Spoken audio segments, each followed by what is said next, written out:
ఇవాళ ఆనంద్ ఒక కొత్త బిజినెస్ ని స్టార్ట్ చేశాడు. ఒక పెద్ద కాంట్రాక్ట్ వచ్చిందమ్మా. ఒక పెద్ద హోటల్లో స్టాఫ్ అందరికీ బట్టలు కుట్టించాలంట.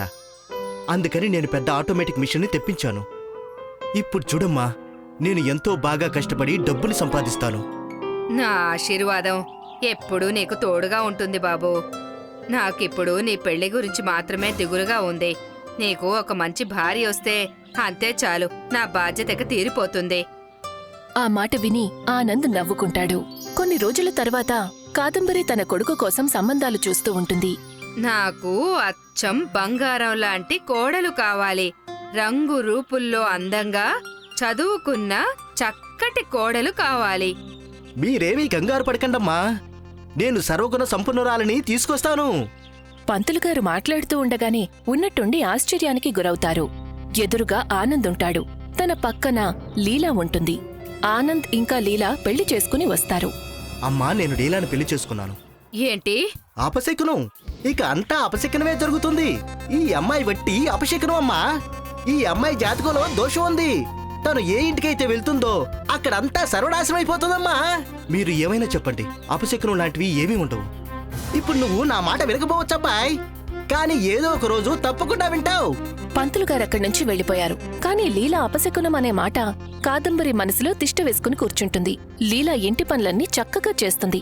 తను అత్తగారి మాటలన్నీ కూడా చక్కగా వింటుంది.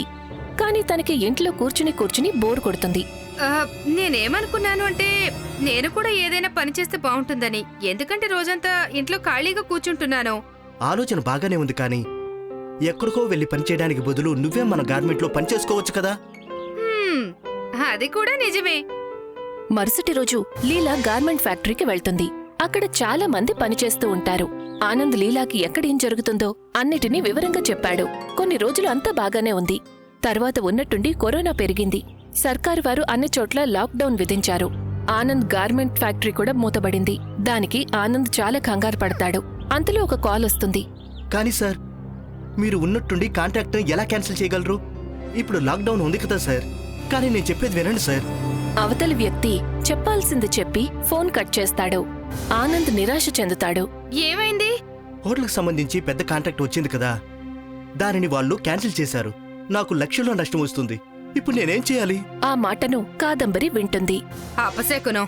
పంతులు గారు సరిగ్గానే చెప్పారు. ఈ అమ్మాయి అపశకునం అని. చూడు, తను నీ ఫ్యాక్టరీలో అడుగుపెట్టింది. నీ ఫ్యాక్టరీ ఇక మూతబడిపోయింది. ఖచ్చితంగా ఈ అమ్మాయి జాతకంలో ఏదో దోషం ఉంది. ఇప్పుడు ఆనంద్ అనుకున్నా కూడా తల్లికి జవాబు చెప్పలేకపోతాడు. తను మౌనంగా ఉండిపోతాడు. ఆ రోజు నుండి కాదంబరి తరచూ లీలాని నాన్న మాటలు అనేది. నువ్వు ఒక పెద్ద అపశకునానివి. నా కొడుకు వ్యాపారాన్ని తినేశావు. నా కొడుకు నిన్ను పెళ్లి చేసుకోకుండా ఉంటే బావుండేది. లీలాకి తన అత్తగారికి సమాధానం చెప్పడానికి మాటలు లేవు. తను మౌనంగా అన్ని మాటలు వింటూ ఉంటుంది. తర్వాతొకరోజు లీలా కూర్చుని ఆలోచిస్తూ ఉంటుంది, ఆనంద్కి ఎలా సహాయం చెయ్యాలి అని. అప్పుడే తన దృష్టి మాస్క్ మీద పడుతుంది. అంతే, లీలాకి దారి దొరుకుతుంది. లీలా ఆనంద్ దగ్గరికి వెళ్తుంది. మనం మాస్కులు తయారు చేయొచ్చు. ఈ సమయంలో అన్నిటికంటే ఎక్కువగా మాస్కులే కదా అమ్ముతున్నారు. నిజమే, ఈ ఐడియా చాలా బాగుంది. కానీ మనం ఎలా అమ్మగలం? తయారు చేద్దాం అంతే. కొనుగోలుదారులు స్వయంగా మన దగ్గరికి వస్తారు.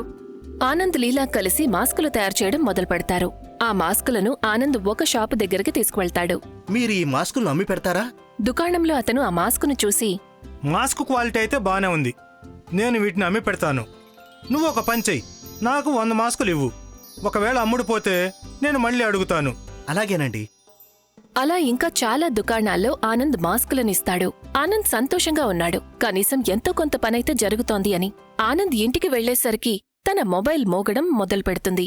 చూడండి, నాకు మరో 200 మాస్కులు కావాలి. 100 మాస్కులు అయితే ఉన్న ఫలంగా అమ్ముడుపోయాయి. రేపు తీసుకొస్తానండి. అలాగేనండి. ఆ తర్వాత తనకి మరిన్ని దుకాణాల నుండి కాల్స్ వస్తాయి. ఇవాళ ఎన్నో రోజుల తర్వాత ఆనంద్ నవ్వుతూ ఉన్నాడు. అది చూసి లీలా ఇలా అడుగుతుంది, మాస్కులన్నీ అమ్ముడుపోయాయా? అన్నీ అమ్ముడైపోయాయి. మరిన్ని మాస్కులు కావాలని కూడా ఆర్డర్ కూడా వచ్చింది. అలాగా? ఇది చాలా మంచి విషయం. బాబూ, జాగ్రత్త బాబూ. ఈ పనిలో కూడా అపశకునం జరగకూడదు. లేదమ్మా, అటువంటిదేమీ లేదు. ఈ పని చేయాలనే ఐడియా నాకు లీలానే ఇచ్చింది. నిన్ను హెచ్చరించడం వరకే నేను చేయగలను. తర్వాత నీ ఇష్టం. ఆ రోజు నుండి ఆనంద్ లీలాలు ఫ్యాక్టరీని మళ్లీ ఓపెన్ చేశారు. కొంతమందిని మళ్లీ పనిలోకి పెట్టుకుంటారు. వాళ్ళ మాస్కుల బిజినెస్ ఎలా నడుస్తోందంటే ఫ్యాక్టరీ రాత్రి పగలు నడుస్తూనే ఉంది. ఆనంద్కి లీలాకి ఇంటికి వెళ్లడానికి కూడా తీరిక లేదు. నెల రోజుల తర్వాత ఆనంద్ వాళ్ళమ్మ దగ్గరికి మిఠాయిలు తీసుకుని వెళ్తాడు. ఇదిగోనమ్మా. ఏదే దేనికోసం? అమ్మా, ఈ నెలలో నేను 5 లక్షలు సంపాదించానమ్మా. అలాగా? అమ్మా, నీకు తెలుసు కదా, ఆ హోటల్ కాంట్రాక్ట్ కంటే నేను ఎక్కువ సంపాదించాను. ఇదంతా లీలా ఇచ్చిన ఐడియానే. ఒకవేళ లీలా అపశకునమే అయితే మరి నేను ఇంత డబ్బుని ఎలా సంపాదించేవాణ్ణి? నువ్వు చెప్పింది నిజమే బాబు. ఆ పంతులు వల్ల నా మనసులో అపశకనం అనే మాట స్థిరంగా ఉండిపోయింది. కానీ ఇప్పుడు నాకు అర్థమైంది అపశకనం లాంటిది అసలు ఏమీ ఉండదు అని. లీలా, నన్ను క్షమించమ్మా. నేను నిన్ను అనకూడని మాటలు ఎన్నో అన్నానమ్మా. మీరు క్షమాపణ అడగకండి అత్తయ్య. జరిగిందేదో జరిగింది. ఇకంతా మంచి జరుగుతుంది. కాదంబరి ఆనంద్ని లీలాని ఆశీర్వదించింది.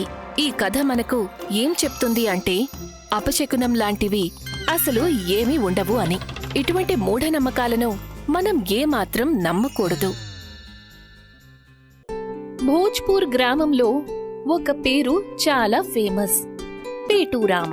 రాజు కాదు, రాణా కాదు, కాని భోజనం విషయానికి వస్తే పేటూరాంకి ప్రతి ఒక్కరూ సలాం చేస్తారు. పేటూరాంకి తినడం అంటే చాలా ఇష్టం. ఆకలున్నా లేకపోయినా తన నోట్లో ఎప్పుడూ ఏదో ఒకటి నములుతూనే ఉండాలి. అరే వా, ఈ పళ్ళు చాలా రుచికరంగా కనిపిస్తున్నాయి. వీటిని గనక రుచి చూడకుండా ఇక్కడి నుండి వెళితే అవి చాలా బాధపడిపోతాయి. ఏదో ఒకటో రెండో తింటాను. అలా ఉంటుంది పేటూరాం స్వభావం. అతను మనిషిని కూడా పట్టించుకోకుండా ఉండగలడు, కాని భోజనం విషయంలో మాత్రం అస్సలు నిర్లక్ష్యంగా ఉండే అవకాశమే లేదు. ఉదయం తన ఇంట్లో పోహ, మధ్యాహ్నం ఎక్కడైనా కిచిడి, సాయంత్రం సమోసాలు, రాత్రికి పరాఠాలు. పేటూరాం జీవితం అలాగే గడుస్తూ ఉంటుంది. నిజానికి తినటం వరకు అంతా బానే ఉంటుంది.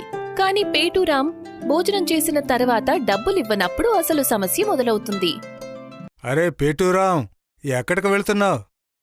ఎక్కడికి అంటే పనికి. పని కూడా చేయాలి కదా. నా ఉద్దేశం అది కాదు పేటూరాం. ఈ సమోసాలకు డబ్బులు ఎవరిస్తారు? ఏంటి తమాషాలు చేస్తున్నావా? అరే, మనమందరం ఒకే ఊరి వాళ్ళం. మీ సోదరుడి దగ్గర నువ్వు డబ్బులు తీసుకుంటున్నావా? అసలు ఏమైనా బాగుంటుందో చెప్పు.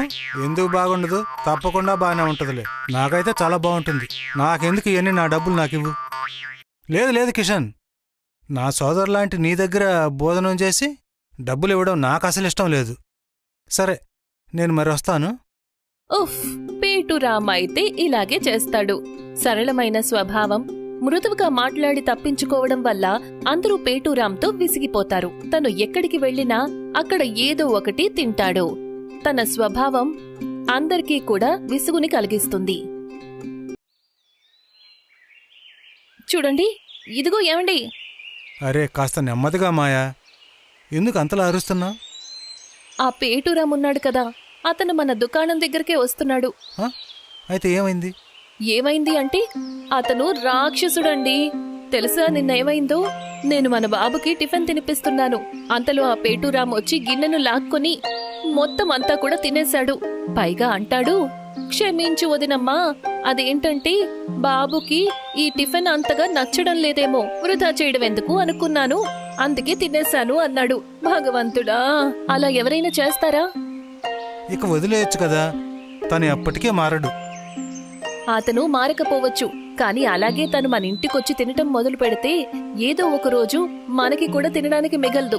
అది ఖాయం. నేనింకేమీ వినను. మీరిప్పటికిప్పుడే దుకాణం మూసేయండి. వచ్చి దాక్కోండి, రండి. సరే సరే, నేను అదే పని చేస్తాను.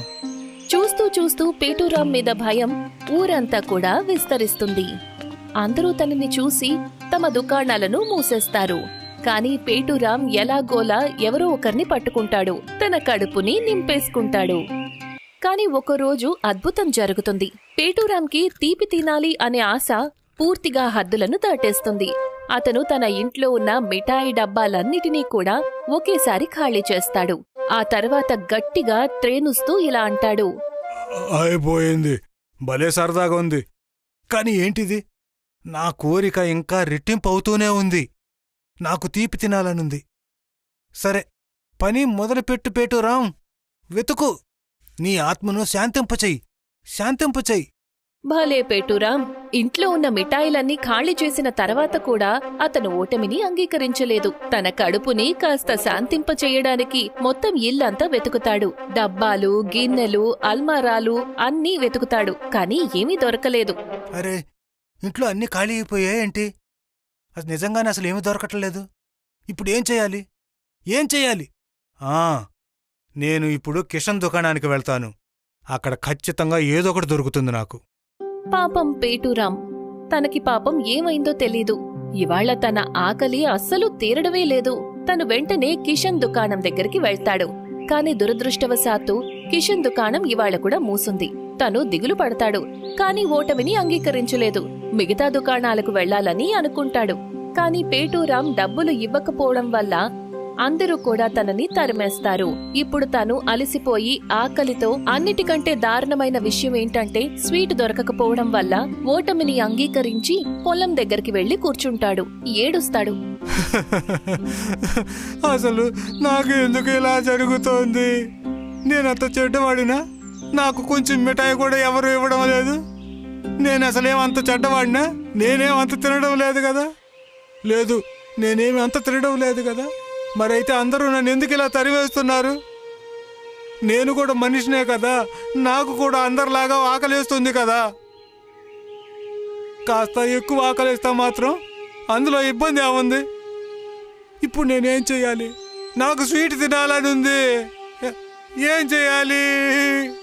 పేటూరాం ఆకలితో తన కడుపు పట్టుకొని ఏడుస్తూ ఉంటాడు. తనిప్పుడు ఆగలేకపోతాడు. అదే సమయంలో ఒక మెరుపు మెరుస్తుంది. ఆ తర్వాత అక్కడొక జిన్ ప్రత్యక్షమవుతాడు. అరే, నువ్వెందుకు ఏడుస్తున్నావు? ఎందుకంటే నాకు స్వీట్ తినాలనుంది. ఏమిటిది? జిన్, నువ్వు నిజంగానే ఇక్కడున్నావా? నేను నిజంగానే ఇక్కడ ఉన్నాను. నా పేరు జిన్ మిస్త్రీలాల్. చెప్పు, నీకేం కావాలి? ఇక్కడికి నేను నీకోసమే వచ్చాను. నిజంగానా? అయితే సరే, నువ్వు నా కోసం ఒక మాల్పూరి తెప్పించు. ఇంకేం అక్కర్లేదు. పేటూరాం మాట విని జిన్ నవ్వి గాలిలో చేతులు తిప్పి ఇలా మాట్లాడతాడు. శనగపిండి, ఇంకా బెల్లం తీయదనం, ఆవు నెయ్యి, ఇంకా బాదం పలుకులు, వీటన్నిటి మిశ్రమంతో ఇప్పుడు తయారయ్యింది మాయా మాల్పూరి. చూస్తూ చూస్తూ జిన్ పేటూరాం ముందు మాల్పువేని తయారు చేస్తాడు.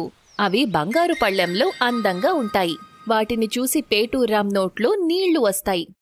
అరేరే, ఈ మాల్పూరీలైతే బలి రుచికరంగా అనిపిస్తున్నాయి. నేను వీటిని తినొచ్చా? తప్పకుండా. జిన్ తినొచ్చు అని చెప్పగానే పేటూరాం మాల్పుహే తినటం మొదలు పెడతాడు. ఎప్పుడైతే తను మొదటి దాన్ని తింటాడో తను మంత్రముగ్ధుడవుతాడు. కాని విచిత్రమైన విషయమేంటంటే పేటూరాం కడుపు ఒక్క పళ్ళెంతో నిండలేదు. తను ఒక పళ్ళెం కాదు, 2 కాదు, 10 కాదు, 50 కంటే ఎక్కువ పళ్ళాలు తినేశాడు. ఇప్పుడు కూడా తను ఇంకా తినాలనుకుంటాడు. పేటూరాం పరిస్థితి చూసి జిన్ ఆశ్చర్యపోతాడు. నువ్వసలు మనిషివా లేకపోతే ఇంకేమైనానా? కాని పేటూరాం ఆగట్లేదు. ఇప్పుడే నాకు తీపి తినాలనే ఆశల కోరిక మొదలయ్యింది. పాపం జిన్ అలసిపోయాడు. మాయా ఆహారం వేగం కూడా మందగించింది. మొత్తానికి జిన్ అలసిపోయి, సరే, నేను నీకొక వరం ఇస్తున్నాను. నీకోసం మాల్పూరీలు వర్షం కురుస్తుంది. నీకు ఎన్ని కావాలంటే అన్ని మాల్పూరీలు తినొచ్చు. ఏంటి, నిజంగానా? ఇప్పుడు తను లెక్కలేనన్ని మాల్పోహేలు తినొచ్చు. కాని తనకేం తెలుసు, ఈ తీయని వర్షం త్వరలోనే తీయటి వరదలా మారబోతోందని. ఎప్పుడైతే జిన్ తన చేతిలో కర్రను తిప్పుతాడో మేఘాలు ఉరుముతాయి. కాని ఆ మేఘాలు వర్షాన్ని కాదు, మాల్పూహేని కురిపిస్తాయి. ముందైతే పేటూరాం నోరు తెరిచి చకచక మాల్పూహేలు తినటం మొదలు పెడతాడు. కాని కాసేపట్లో మొత్తం ఊరంతా మాల్పూహేతో నిండిపోతుంది. అన్ని చోట్ల మాల్పూహేలు కురుస్తూ ఉంటాయి. ఆ విచిత్ర స్థితిని చూసి ఊరి వాళ్లందరూ కంగారు పడతారు. ఏం జరుగుతుంది అసలు? ఈ మాల్పూరీల వర్షం ఎక్కడి నుంచి వచ్చింది? కాసేపట్లోనే మాల్పూహే వరద వస్తుంది. అందరూ కూడా దాని తీయని రసంలో మునిగిపోతుంటారు. అక్కడ మరొక వైపు పేటూరాం తిని తిని అలసిపోతాడు. ఇప్పుడు తను కూడా ఆ తీయని వరదలో ఈదుతుంటాడు. కాని మాల్పూహే వర్షం ఆగదు, వరద నుంచి తప్పించుకునే అవకాశమూ దొరకదు. అప్పుడే ఆశ్చర్యపోయి కంగారు పడిన పేటూరాం ఇలా అంటాడు. చాలు చాలు, ఇక వద్దు. దేవుడా, నన్ను కాపాడు. నేనింక ఏమీ తినలేను. జిన్, భగవంతుడా, నేను మాటిస్తున్నాను, నేను ఇంకెప్పుడైనా తినే విషయంలో హద్దుల్లోనే ఉంటాను. ఎదుటి వాళ్ళ కష్టం డబ్బులను వాళ్ళకి తిరిగి ఇచ్చేస్తాను. వాళ్ళని నేను ఎగతాళి చేయను. నేను స్వార్థానికి గురి కాకుండా ఉంటాను. కానీ నన్ను ఈ వరద నుంచి కాపాడు. మొత్తానికి పేటూరాం గుణపాఠం నేర్చుకున్నాడు. జిన్ ఉద్దేశ్యం కూడా పూర్తయింది. అప్పుడే ఉన్నట్టుండి ఒక పెద్ద మెరుపు మెరుస్తుంది. పేటూరాం కళ్ళు తెరుచుకుంటాయి. తను తన మంచం మీదుంటాడు. చెమటలతో తడిసిపోయుంటాడు. ఇదంతా కూడా ఒక కళ. తను వెంటనే లేచి బయటికి వెళ్తాడు. ఆకాశం స్పష్టంగా ఉంటుంది. తనకొచ్చిన ఆ కల వల్ల పేటూరాం పూర్తిగా మారిపోతాడు. తనకిప్పుడు ఆకలి వేయట్లేదు. మొదటిసారి ప్రశాంతంగా ఉన్నాడు. మొత్తానికి తను తన తప్పుని స్వీకరించాడు. ఊరివాళ్ల డబ్బులను తిరిగిస్తాడు. ప్రాయశ్చిత్తం చేసుకుంటాడు.